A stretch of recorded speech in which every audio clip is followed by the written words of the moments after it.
watching Talking Europe on France 24. I'm Catherine Nicholson. Now, we're broadcasting this programme in somewhat of a Brexit twilight zone. That's to say, after the date by which the UK was supposed to have left the European Union. Prime Minister Boris Johnson's pledge to get Brexit done, or die in a ditch, his words, coming to nothing after his renegotiated version of Theresa May's deal fell foul of Parliament's scorn.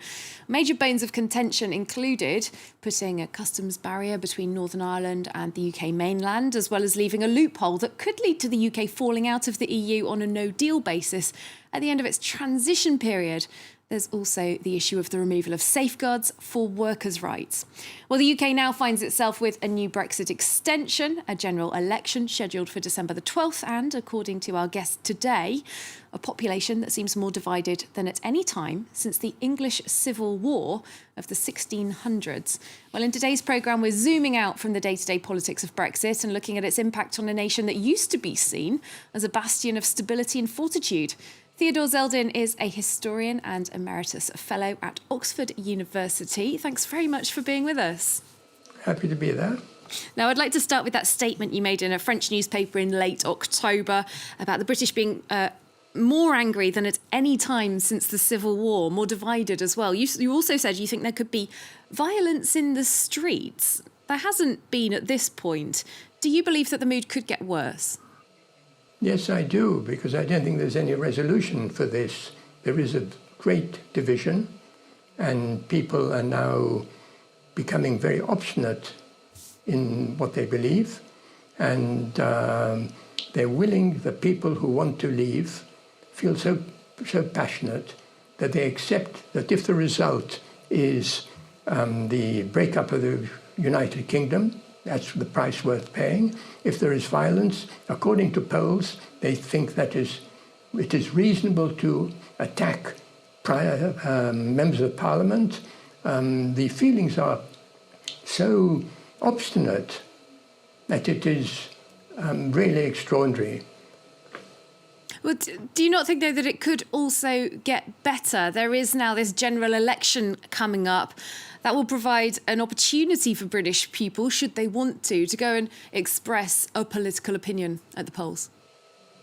No, because they can't express a political opinion. The political parties are very divided inside themselves, and a vote for Conservatives or Labour could mean anything. The election is a way of avoiding a referendum, and it's a way, and the previous referendum is being used as something that we have to implement the will of the people, but the will of the people has been changed by the fact that many people have died since then, and the young now have different opinions, and so we are avoiding the issue by having an election. This is an election which will just increase the confusion, and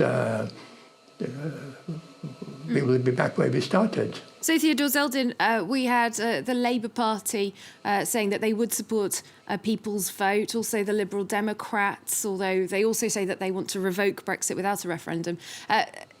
There have been some who've said that they were actually quite close to achieving getting a referendum, but instead things have turned towards a general election. Do you see that as a political failure? I see it as regrettable, because the division on Brexit goes through both parties, all parties except the Lib Dems, and it is something which also cannot be decided by just 51% of the electorate, because to change the nationality of 49% of the country is unacceptable. People will never get over it, and that is why I do think this will go on for a long time. Well, let's have a listen now to some of the people who are going out on the streets, peacefully if noisily, protesting to remain or to leave. They're very, very visible outside the Houses of Parliament. One of the best known is Steve Bray. He's the self-appointed Mr. Stop Brexit. Theodore Zeldin, let's have a look at him, along with some pro-Brexit demonstrators, in their own words.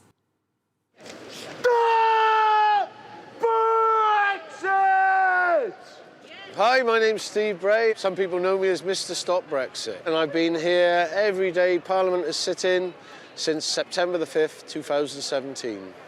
The DUP were given £1 billion of our taxes. I just thought, well, actually, I've contributed to that. And I came here, and it was just such a powerful image with just me holding the flag, just standing defiant. And it just went from there. I talked to MPs, tourists talked to us. I asked the MPs, how will Brexit benefit me? And the majority of them have not given us an answer that is worth listening to. There's Tesco Express up there for the £3 meal deal. People buy me cappuccinos. Everyone here is working. I'm self-employed. I've taken time out to do this. I've been given a flat to share with the Boris Johnson lookalike. So it's really interesting. I'm here all day and then I go home to Boris Johnson. We voted to leave! We must leave! If I were working, I certainly couldn't be able to afford to spend the time here that he's been able to spend. And if he has a flat, then that's payment in kind, payment in part. And people should be aware of that. They basically said to me, look, if you keep getting into shop, I'll just build a tower. Morning. And I said, OK, you build your tower. Within 20 minutes, I had my poles ready. I feel that here we have had the impact that I wanted, which was to get the message out through the media that there was a fight and people were standing up to this. Stop Brexit!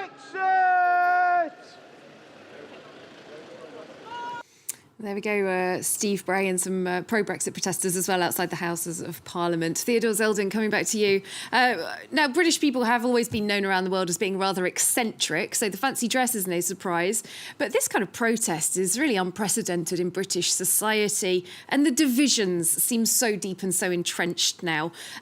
Do you believe that these divisions have been created by Brexit or just uncovered by Brexit? No, I think what is becoming clear now is that the decisions which this country made 3 centuries ago, in the course of the last 3 centuries, about how to live and how to work, are proving inadequate because we're finding that the work we are doing now is becoming more stressful and difficult, and for educated people, many jobs are not satisfactory, and for many people there are no jobs.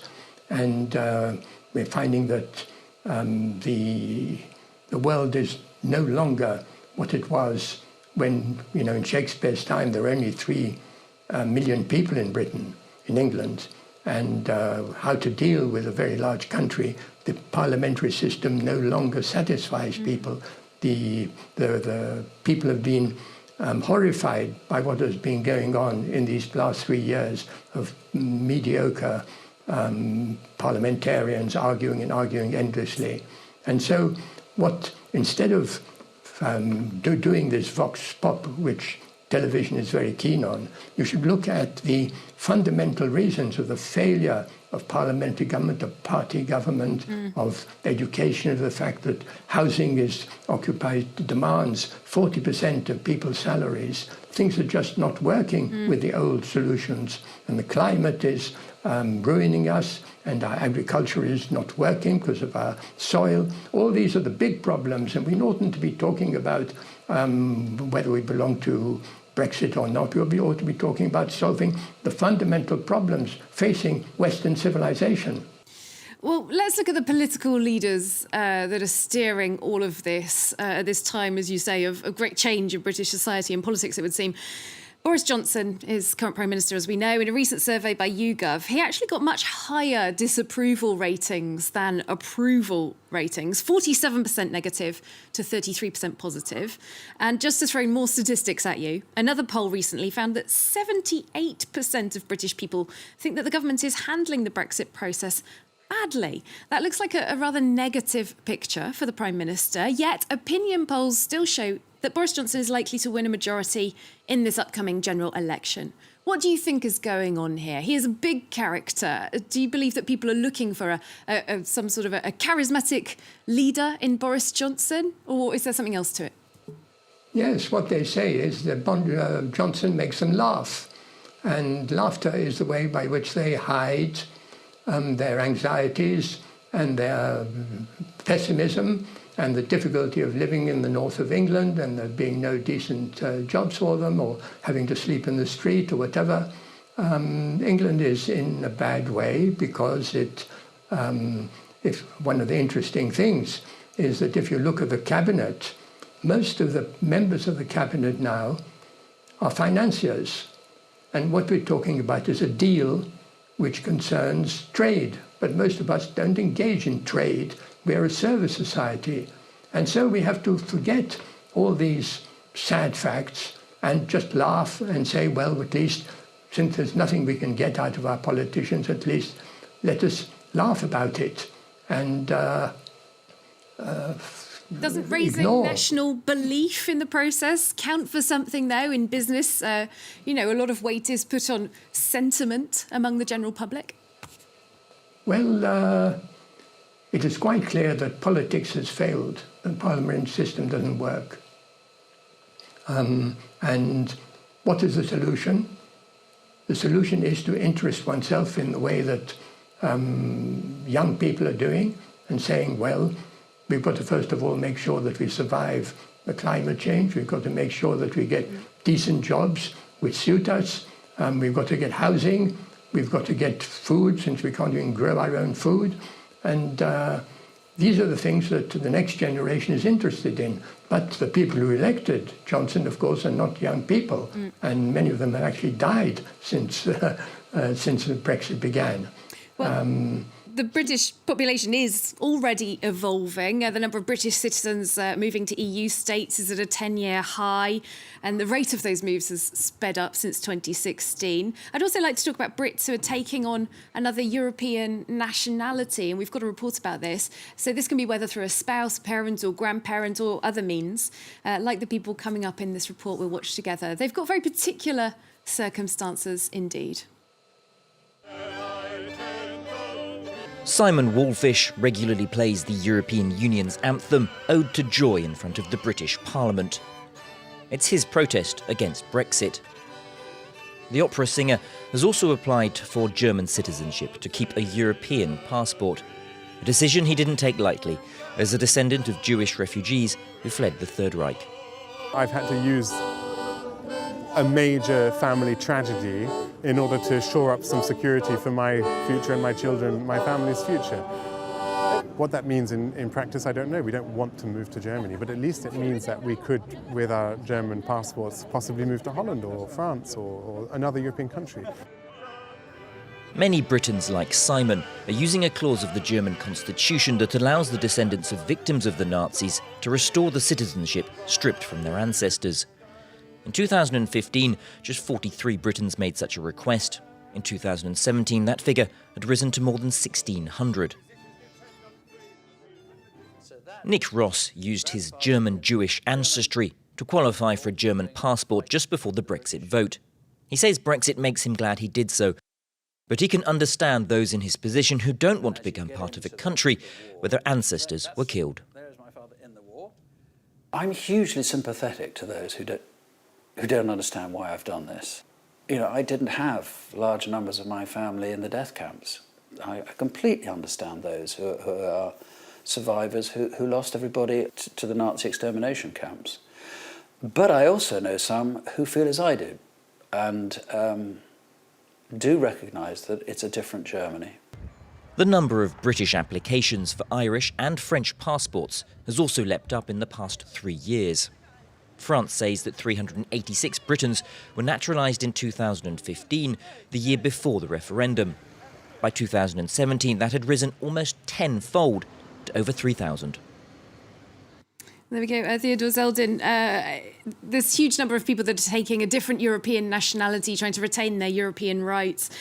I'm wondering what difference you think that this will make to British society, having so many Brits choosing to take another EU nationality or leave the country altogether. I hope that this develops in a more profound way. It's all very well to have ancestors But to have sympathies with different cultures, with different nations, is something one acquires by getting to know them. I mean, you obviously have learned to become valuing French culture. I have spent many years discovering French culture and finding it useful. It is not because of ancestors that I'm interested in other countries. It is because each country has something to give me. I'm interested in Japanese cultures too, apart from I don't see Europe as being just a closed frontier. In other words, as people become more cultured and educated, they find virtue in other nations, and they go and visit other nations. And travel is now the most rapidly developing industry in the world. This is what the importance of this is. Well, just one last quick question. We've only got a few seconds left, really. But there are, of course, many who say Britain is leaving the EU, but not Europe. Do you believe that British-European relations will continue to be fruitful? Oh, I can never predict the future. There is chaos in Europe, and many Europeans are not supporting European values. So Europe is as divided as Britain is over Brexit. And if we're going to have many Euro exits as well, this is the danger of the future. All right, Theodore Zeldin, finishing with a look to the future there, an uncertain future perhaps, but thank you so much for your time. Theodore Zeldin, historian and Emeritus Fellow at Oxford University. Thank you. And thanks to you as well for watching. Do stay tuned. Part 2 of Talking Europe coming up in a couple of minutes' time.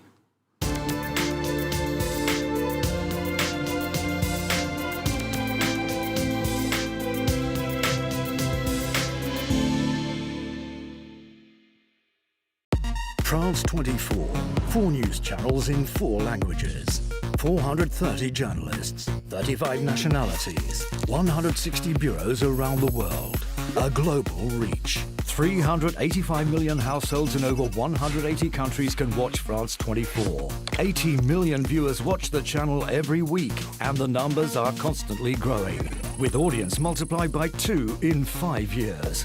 France 24 Online is also forging ahead. Over 15.5 million visits a month on France24.com. With 59.8 million videos viewed online, France 24 is a leader on YouTube, while our 38.2 million Facebook and Twitter followers make us France's #1 channel on social media. To our constantly growing community of viewers, thank you.